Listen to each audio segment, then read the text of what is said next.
안녕하십니까. 오늘은 제 4과 네 번째 시간입니다. 천지만물과 인간 창조에 대하여 말씀을 드리도록 하겠습니다. 하나님의 영원하신 약속과 계획을 이루시기 위하여 보이지 않는 영의 세계를 창조하시는 하나님께서는 이제 사람을 중심으로 보이는 물질 세계를 창조하셨습니다. 대부분의 사람들이 한 번쯤 가져보는 질문은 우주의 기원은 무엇일까? 나는 누구인가? 또 나는 어디에서 왔으며 어디로 가는가? 이런 등등의 근본적인 의문에 대한 질문을 하고 있습니다. 이러한 의문은 하나님의 말씀을 통해 천지 만물과 인간을 창조하신 이유와 목적을 알게 될 때 올바른 해답을 얻게 되는 것입니다. 우리는 자신의 존재의 기원과 우리가 살고 있는 세상의 기원이 무엇인지에 대해 분명하고 바르게 이해를 해야 되는 것입니다. 그래야 인생의 의미와 목표가 무엇인가를 알고 복되고 가치 있는 삶을 살 수가 있는 것입니다. 하나님께서는 천지 만물과 인간을 언제, 어떻게, 그리고 왜, 무엇을 위하여 창조했는가 하는 것에 대하여 이 시간 알아보는 시간을 갖도록 하겠습니다. 첫째, 이제 성경은 천지 만물의 창조를 어떻게 선포하고 있느냐 하는 부분에 대하여 공부합니다. 누가 창조하셨을까요? 하나님께서 바로 창조를 하신 것입니다. 하나님께서 시간과 공간을 만드셨고 천지 만물을 창조하셨습니다. 하나님은 천지 만물의 주인이시고 통치자이시며 또한 우리 인생의 주인이 되십니다. 또 창세기 1장 1절에 보면 태초에 하나님이 천지를 창조하셨다고 말씀하고 있습니다. 그래서 하나님께서는 태초에 창조를 하신 것입니다. 창세기 1장 1절에 태초라고 하는 말은 시초, 시작을 의미하는 단어로서 창조에 의한 우주 만물과 물질 세계와 인류 역사의 시작점을 가리킨다 할 수가 있습니다. 또한 요한복음 1장 1절의 태초는 영원한 태초를 의미하는 단어로서 시간의 시작도 없고 끝도 없는 하나님의 처음을 말한다. 이렇게 말씀드릴 수가 있습니다. 성경은 바로 여기서부터 요한복음 1장 1절에 나오는 그 태초, 거기서부터 시작이 되고 있는 것입니다. 자, 하나님께서 창조하신 것들은 무엇일까요? 첫 번째, 하나님께서는 하늘을 창조하셨습니다. 하늘. 이제 신명기 10장 14절 말씀을 보면 하늘과 모든 하늘의 하늘과 땅과 그 위에 만물은 본래 내 하나님 여호와께 속한 것이로되 이렇게 말씀하고 있습니다. 하늘은 하늘들, 창공을 뜻하고 하늘들은 우리가 눈으로 보는 대기권의 하늘과 대기권 밖에 무한히 뻗어 있는 것 같은 우주로서의 공중, 공창과 하나님이 거하시는 곳인 하늘로서 낙원과 영원한 천국으로 나누어지고 있는 것입니다. 자, 두 번째, 하나님께서 무엇을 창조하셨을까요?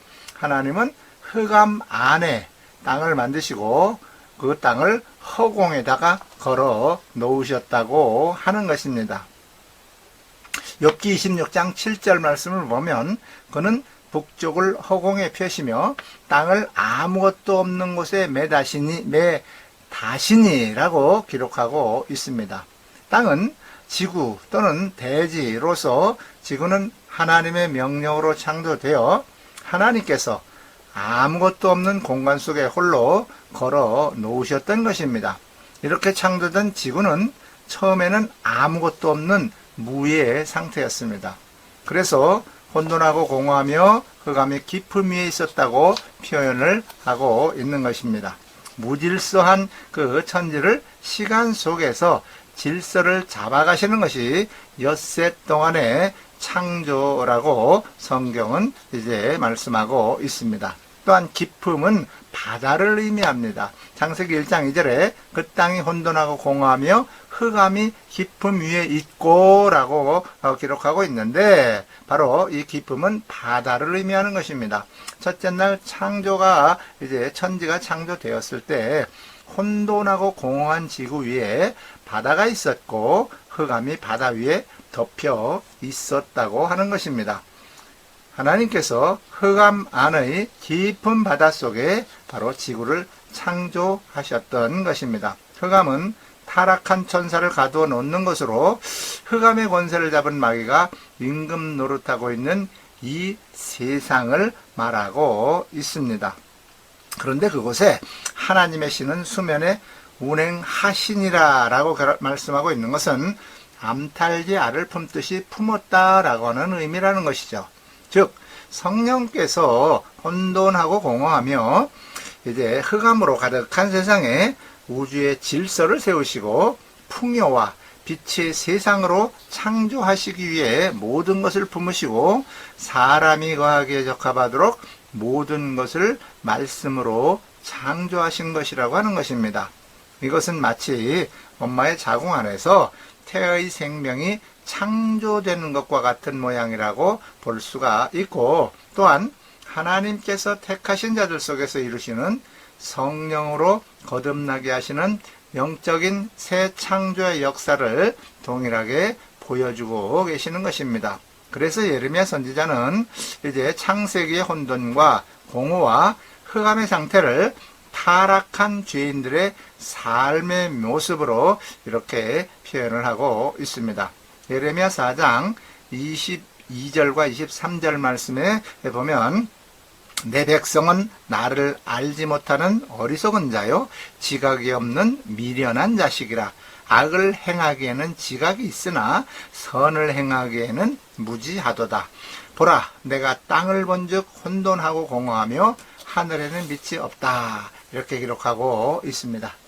자, 세 번째, 하나님께서 흑암 안에 이제 사람을 창조하신 목적과 그 이유를 한번 알아보도록 하겠습니다. 하나님께서 사람을 이제 하나님의 자녀로서 선과 악을 분별하는 온전한 사람으로 자라도록 하시기 위해서 사람을 흑암 안에 창조하셨다. 그런 뜻입니다. 마귀가 이제 지배하고 있는 흑암 안에 사람을 창조하신 것은 마귀가 있는 흑암 가운데서 사람은 선악을 알 수가 있고, 그리고 악을 버리고 선하게 살 수 있는 온전한 하나님의 자녀로 성장할 수가 있게 되기 때문에 그렇다는 것입니다. 자, 하나님께서 창조하신 우주의 크기에 대해서 잠시 말씀을 드리도록 하겠습니다. 하나님이 창조하신 우주가 얼마나 광대할까? 우리는 지구가 엄청나게 크다고 말하고 실지가 큽니다. 그러나 태양은요, 지구보다 130만 배나 큽니다. 얼마나 더 크다고요? 지구보다 130만 배나 크다고 하는 것입니다. 태양보다 5억 배나 더 큰 별들도 많이 있다고 하는 것입니다. 최근 우주과학에 대한 발표를 보면 지구가 속한 태양계만 해도 상상할 수 없을 만큼 크다 하는 것을 우리는 알 수가 있습니다.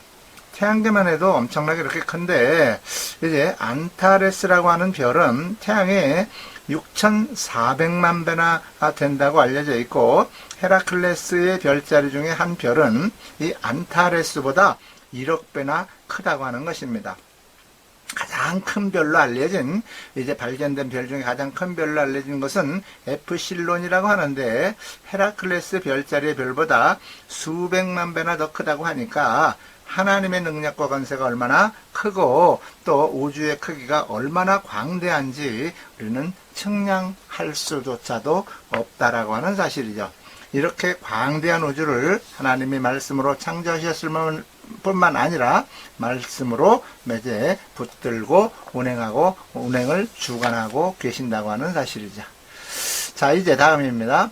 하나님께서는 천지 만물을 어떻게 주관하고 계시냐 하는 것입니다. 그것은 천지 만물을 말씀으로 창조하셨고 말씀으로 만물을 붙들고 계시고 또한 말씀으로 심판하실 것이라고 하는 사실입니다.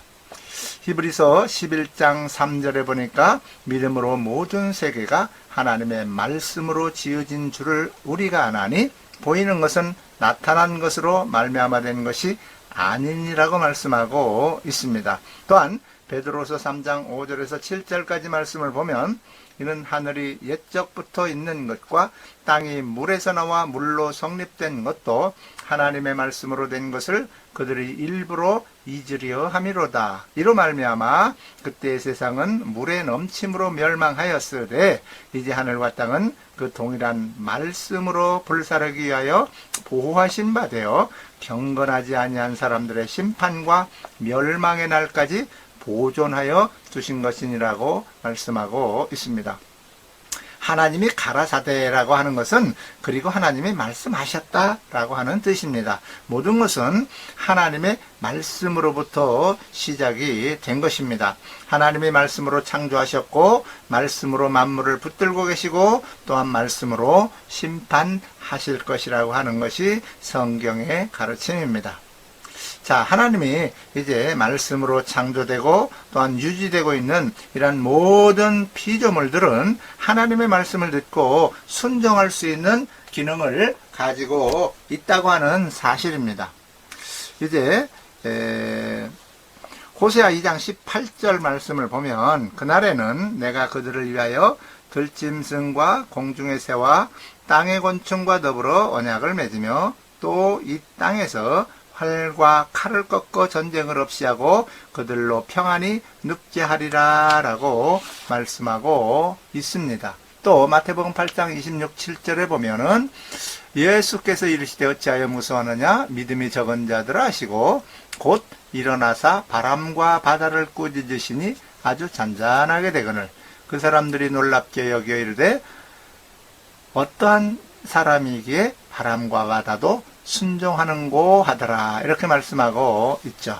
하나님의 말씀으로 창조된 모든 피조물들은 하나님의 말씀을 듣고 순종할 수 있는 기능을 가지고 있습니다. 하나님의 생명으로 거듭난 하나님의 자녀인 우리들도 성령으로 내 안에서 말씀하시는 주님의 명령을 예수의 이름으로 대언함으로 이 권세를 우리도 사용할 수가 있다라고 하는 것입니다. 자, 창세기 1장 1절을 우리가 신앙 고백해 보면 이런 뜻입니다. 창세기 1장 1절 태초에 하나님이 천지를 창조하시니라 이렇게 되어 있죠. 이것은 무신론이 아니라 유신론이고 다신론이 아니고 유일신 하나님이신 신론이고 범신론이 아니라 창조주 하나님이시고 유물론 진화론이 아니라 창조론이며 숙명이나 운명론이 아니라 창조에는 반드시 분명한 목적이 있다는 신앙 고백을 하는 것입니다. 하나님의 창조에서부터 물질세계와 함께 시간이 시작되었고 그러므로 물질세계가 끝나면 그 시간도 끝이 나게 되어 있습니다. 그 뒤에는 영원한 세계로 들어가는데 이제 영원한 세계에서 하나님과 영원히 사느냐 아니면 하나님이 없는 곳에서 영원히 사느냐 하는 것이 바로 문제가 되는 것입니다. 모든 시간과 물질의 주인은 하나님이시죠. 이것을 아는 것은 우리의 인생관이나 가치관, 세계관, 물질관에 지대한 영향을 미치게 됩니다. 나는 내 것이 아니라 하나님의 것이라는 인식이 있어야 합니다. 이것은 우리의 삶의 중요한 기초가 되는 것입니다. 모든 것의 절대적인 주권과 소유권은 하나님께 있습니다. 그러므로 나의 인생의 주인이 하나님이라는 고백이 있어야 하는 것입니다. 하나님은 완전한 무에서 유를 창조하신 전능하신 하나님이시죠. 이 땅의 모든 것은 하나님께로부터 나온다는 고백이 우리의 신앙 고백이 되어야 합니다.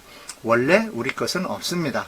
우리는 오직 하나님의 은혜로 살 뿐이라고 하는 것입니다. 또한 우리의 인생은 영원한 하나님의 시간 속에서 유한한 시간, 잠깐의 시간을 지나가는 나그네처럼 이렇게 살다가 가는 것뿐입니다. 우리 인생의 육신의 삶이 그 시간이 끝나면 영원한 시간 속으로 우리는 들어가게 되어 있는 존재라고 하는 것이죠. 그러므로 이 세상에 지나치게 집착하는 삶을 살아가는 사람들은 바로 어리석은 인생이라고 할 수밖에 없는 것입니다.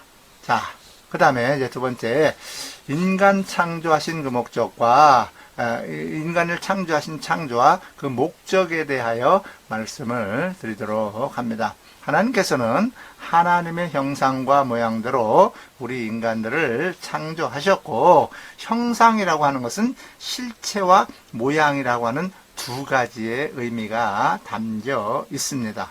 그래서 골로새서 1장 15절 말씀을 보면 그는 보이지 아니하는 하나님의 형상이시요 모든 피조물보다 먼저 나신 자, 이렇게 말씀하고 있고요. 또 출애굽기 20장 4절에 보면 너를 위하여 새긴 우상을 만들지 말고 또 위로 하늘에 있는 것이나 아래로 땅에 있는 것이나 땅 아래 물속에 있는 것에 어떤 현상도 이제 만들지 말라라고 이렇게 명령하고 계시죠. 하나님께서는 하나님의 실체 모양대로 사람을 창조하신 것입니다. 예수 그리스도는 하나님의 실체이시고 사람은 하나님의 실체이신 예수 그리스도의 모양이라고 하는 사실입니다. 자, 사람을 하나님의 형상과 모양으로 만드신 목적은 바로 그리스도께서 사람 안에 거하시기 위해서라고 하는 것입니다. 사람은 하나님을 담는 그릇이라고 하는 것이죠. 고린도후서 4장 7절에 우리가 이 보배를 질그릇에 가졌으니 이는 심히 큰 능력은 하나님께 있고 우리에게 있지 아니함을 알게 하려 함이라 기록하고 있습니다. 또한 고린도전서 6장 19절 말씀에도 너희 몸은 너희가 하나님께로부터 받은 바 너희 가운데 계신 성령의 전인 줄 알지 못하느냐? 너희는 너희 자신의 것이 아니라 값으로 산 것이 되었으니 그런즉 너희 몸으로 하나님께 영광을 돌리라 라고 말씀하고 있습니다. 갈라디아서 2장 20절에도 내가 그리스도와 함께 십자가에 못 박혔나니 그런즉 이제는 내가 사는 것이 아니요 오직 내 안에 그리스도께서 사는 것이라 이렇게 말씀하고 있습니다. 우리가 손을 집어넣기 위해서 손 모양으로 장갑을 만듭니다. 우리의 몸을 담기 위해서 집어넣기 위해서 몸 모양으로 옷을 만듭니다. 하나님이 우리를 창조하실 때 예수 그리스도를 담기 위해서 예수 그리스도의 모양대로 우리를 만드셨다고 하는 것입니다. 모양은 실체가 있기 때문에 존재를 하죠. 실체가 담겨지지 않은 모양은 가치가 없는 것입니다. 실체인 예수 그리스도가 그러신 우리 안에 계실 때 우리는 그리스도로 인하여 천하보다 귀한 존재가 되는 것입니다.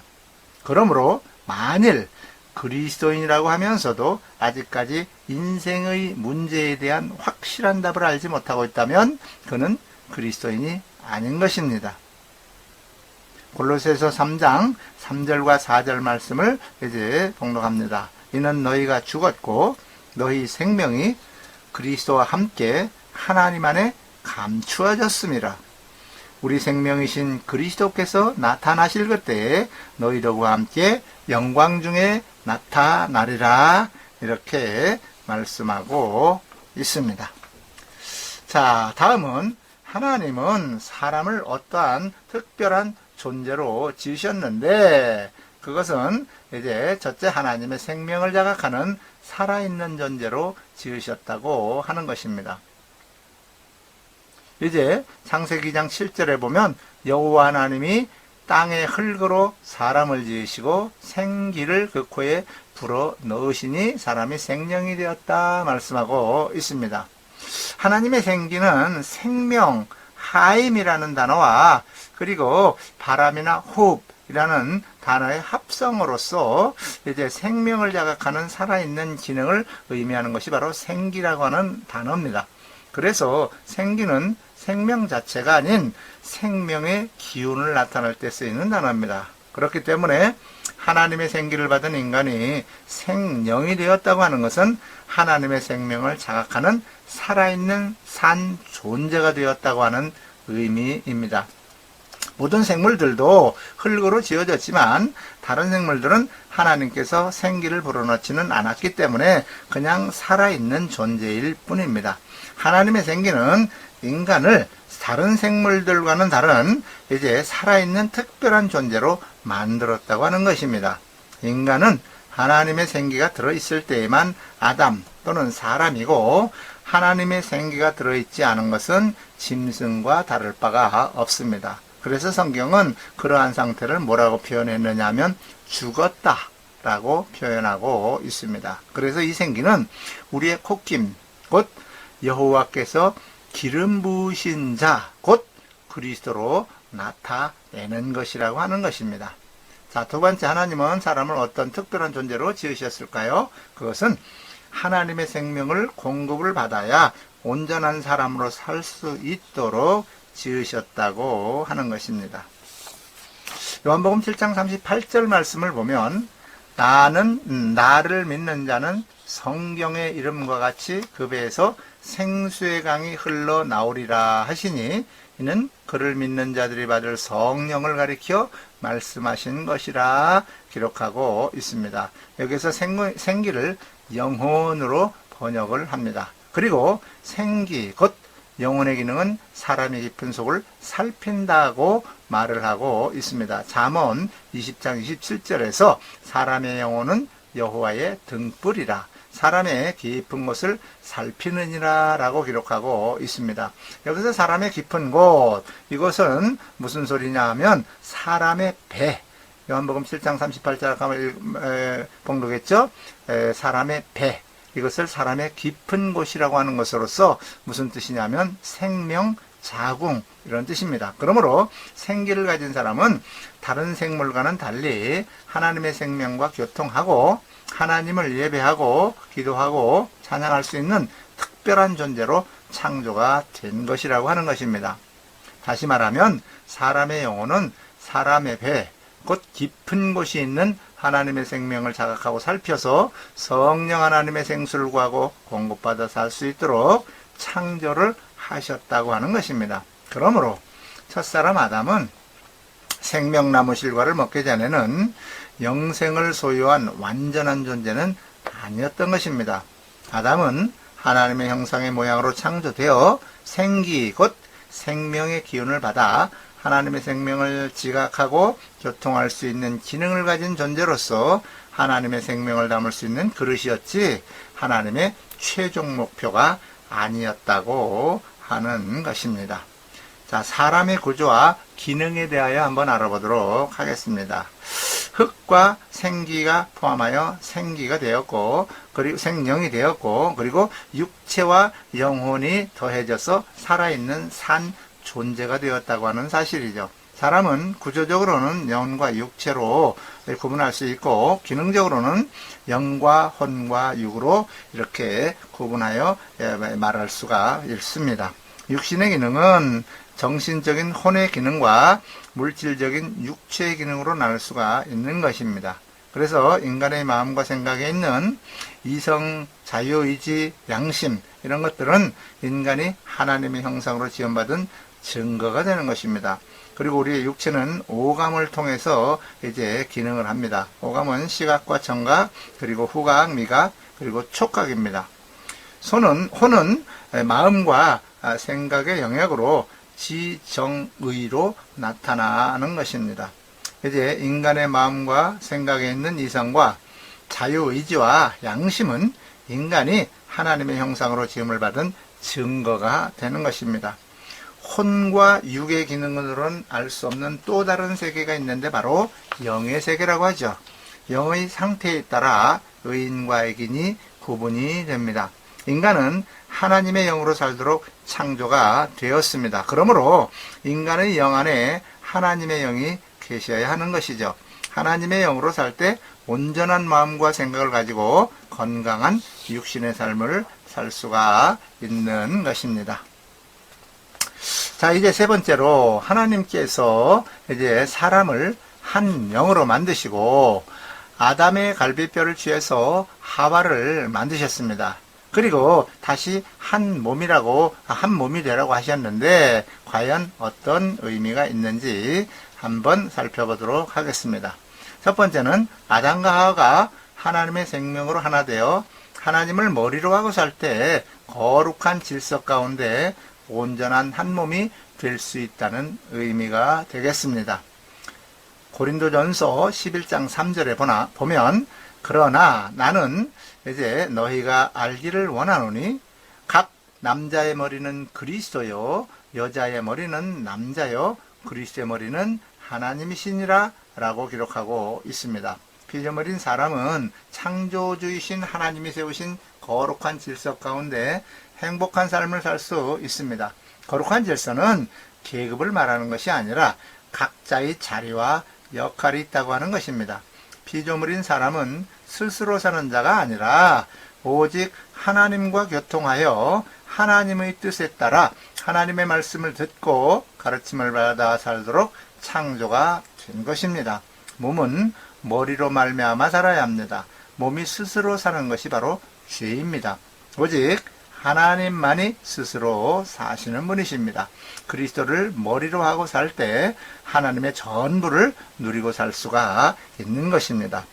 여자의 머리가 남자라고 하는 말은 남자는 그리스도를 머리로 하여 그리스도의 모든 것을 자기의 몸인 여자에게 공급하는 자라는 그러한 뜻이라고 할 수가 있습니다. 자, 두 번째, 하나님의 영으로 사는 경건한 자손을 얻기를 원하신다고 하는 뜻입니다. 말라기서 2장 15절에 보면 그에게는 영이 충만하였으나 오직 하나를 만들지 아니하셨느냐? 어찌하여 하나만 만드셨느냐? 이는 경건한 자손을 얻고자 하심이라. 그러므로 내 심령을 삼가 지켜 어리어서 맞이한 아내에게 거짓을 행하지 말지니라 말씀하고 있습니다. 경건이라고 하는 것은 선한 사람으로서 선하신 분은 하나님 한 분밖에 없기 때문에 선한 사람은 하나님의 사람을 의미하는 것입니다. 경건이란 살아계신 하나님의 생명으로 사는 삶입니다. 그러므로 경건한 사람이란 하나님의 생명과 마음으로 사는 사람을 보고 경건한 사람이다 이렇게 말할 수가 있는 것입니다. 자, 그리고 세 번째로 그리스도를 머리로 하고 사는 교회를 세우기 원하신다는 뜻입니다. 이제 하나님은 교회를 세우기 위해서 남편과 그리고 남편은 아내의 머리로 만드셨고 아내는 남편의 몸으로 만들어 주셨습니다. 사람이 부모를 떠나 그 아내와 합하여 그 둘이 한 육체가 되라고 하신 것은 이들을 에덴 동산으로 이끌어 생명과를 먹게 하므로 하나님의 자녀로 거듭나 그리스도 안에서 그리스도를 머리로 하고 그리스도의 마음으로 한 몸, 곧 교회가 되어 하나님의 전부를 누리며 살 수 있도록 창조하게 된 것입니다. 자, 다음 이제 그리스도를 하나님께서 이제 사람을 창조하시는 목적에 대하여 이제 말씀을 이제 마지막으로 드리도록 하겠습니다. 사람을 창조하신 목적은요, 여러분들이 다 잘 알고 계시죠? 무엇을 하든지 하나님의 영광을 위해서 하고 하나님을 찬송하기 위해서 창조하셨다 하는 것입니다. 다 알고 계시는 내용입니다. 이제 이사야 43장 7절에 내 이름으로 불려지는 모든 자 곧 내가 내 영광을 위하여 창조한 자를 오게 하라.